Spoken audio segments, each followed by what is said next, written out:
إلى ضربة ركنية من الجانب الأيمن. ثابتة الآن يقف عليها عمر بن عادل بنقلة إلى الأمام، وصلت سجلت وافتتحت النتيجة هنا من قبل الفار، وبالتالي أحمد بن صالح السعدي يضعها بالشباك.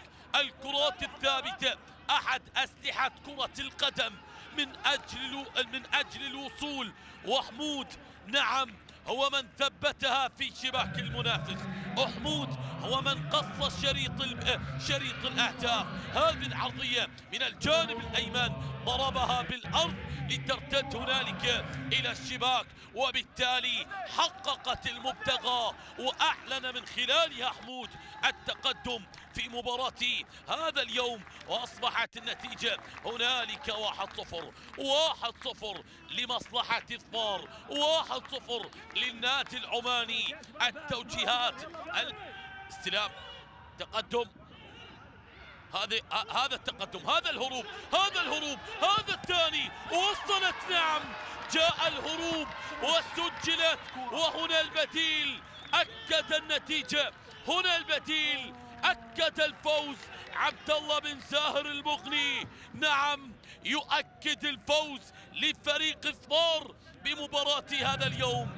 الانطلاقة والهروب هو أرادها أو أراد نقل الكرة، وأظن لو نقلت لكان هنالك تسلل، ومن من حسن حظه لم تنقل الكرة. لاحظ نعم كان متسلل، لم تصل الكرة، ارتدت ورجعت إليه أو ارتطمت ورجعت إليه، وبالتالي انطلق وهرب باللقطة الماضية وأوصلها إلى الشباك. أعلن الثاني، ضاعف النتيجة، حسم الأمور. عبد الله بن زاهر المغني هنا يؤكد، وعلى الرغم من أن شوط اللقاء الثاني باستحواذ فريق أهلي صنعاء ليتجاوز أهلي صنعاء الذي يعود أو يصبح بالمركز، هذه كرة جول، يا الله، أشعل المباراة وهدف جميل.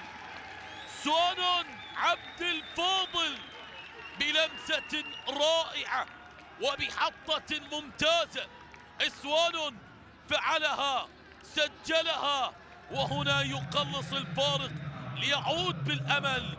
يا له من استلام، ويا له من تسديد، ويا له من تسجيل. شوف نعم استلم بصدره وحضرها برأسه وبيساره، وضعها ولم